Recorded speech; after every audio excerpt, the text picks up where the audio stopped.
All right, what's going on, guys? I'm checking in. Sometimes you got to do certain things to avoid a headache.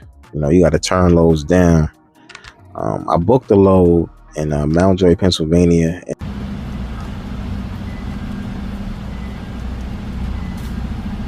and it dropped off in Massachusetts. But before booking this load, a broker called me with a situation where I pick up in Jersey. It was like propane tanks. I pick up in Jersey, I drop off in Yorktown, Pennsylvania. Well, no, York, Pennsylvania. Get offloaded and then reload, then drop off in Dover, Delaware, get reloaded, then come back to York, Pennsylvania, drop off, get reloaded, then go back to Jersey. And he says, yeah, this is going for 3,000. And I said, okay, it sounds good. Let me think about it. And before I got off the phone, he said, oh yeah, there's one more thing. I'm gonna have to give you a code for you to go into the gates, and you know how to use a forklift, right? You might have to, you might not have to. You have to. This is like, this is definite.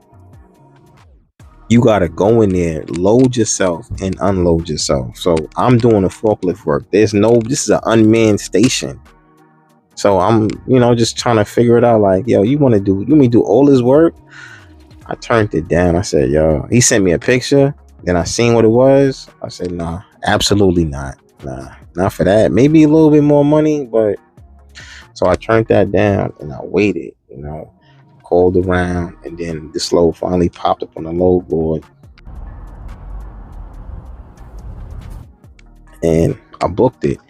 And it was a better situation because when I dropped that off, it was a reload in Canton, Massachusetts, that go back down to Jersey.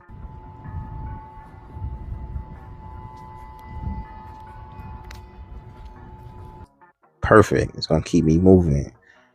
You ain't gotta book the first thing that come your way. You could turn stuff down if it don't make sense.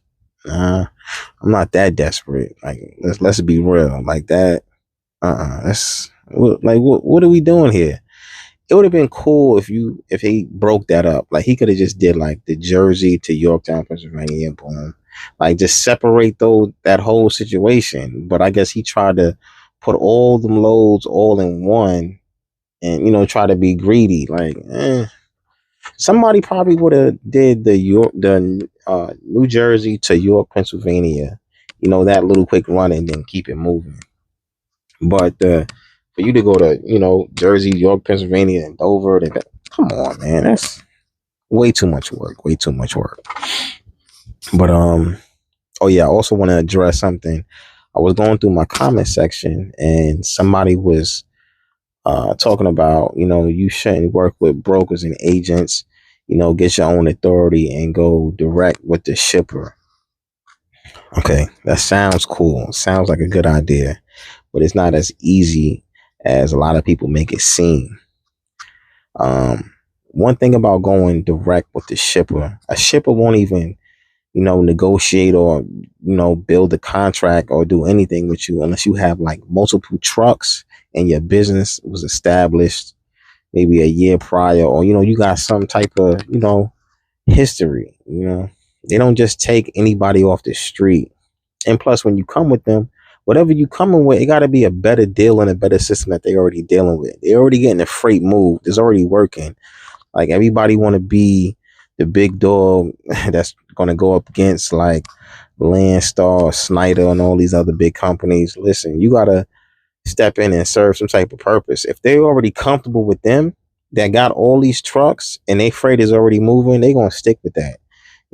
As humans, we like, something that's familiar. You don't always want to do different stuff and take risks because that's a risk.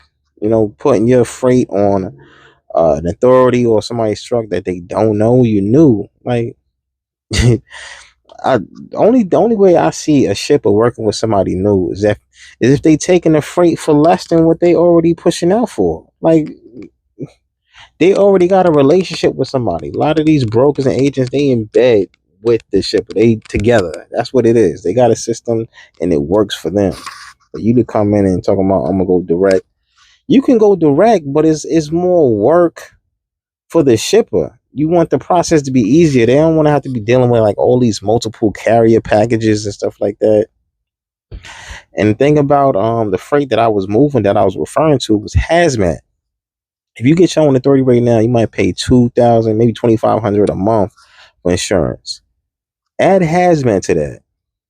No telling what's that going to be, you know. And if I get, you know, my own authority, and then I get the hazmat or whatever, hazmat is not really popping up on the DAT Low or Internet Truck Stop and going to these other places where I'm trying to go direct. Like, they're not even trying to hear that. No. It's gonna usually go to places I don't want to go, you know. So I'm gonna decline that and just stick to what I'm used to. You know, maybe in a, you know, a later time I might want to experiment and stuff like that. But right now, at this time, the way freight is, you can't really take too many risks and too many chances. You got to just stick to what works, what's going to bring in some type of revenue, and, you know, doing whatever you got to do to keep your head above water. That's it. That's the only thing I could advise anybody that's out here that's trying to work. If you would have carry or whatever, or you got a system that works, just do it.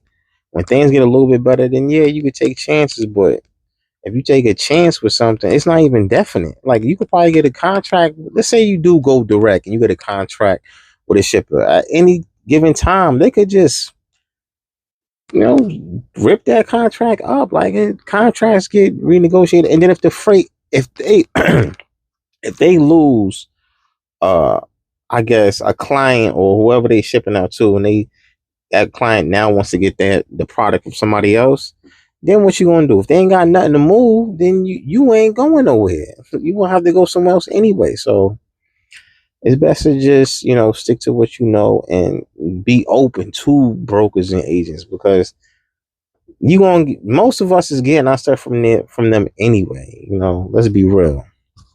But that's my check-in. I got more. Make sure you like and subscribe. Thanks.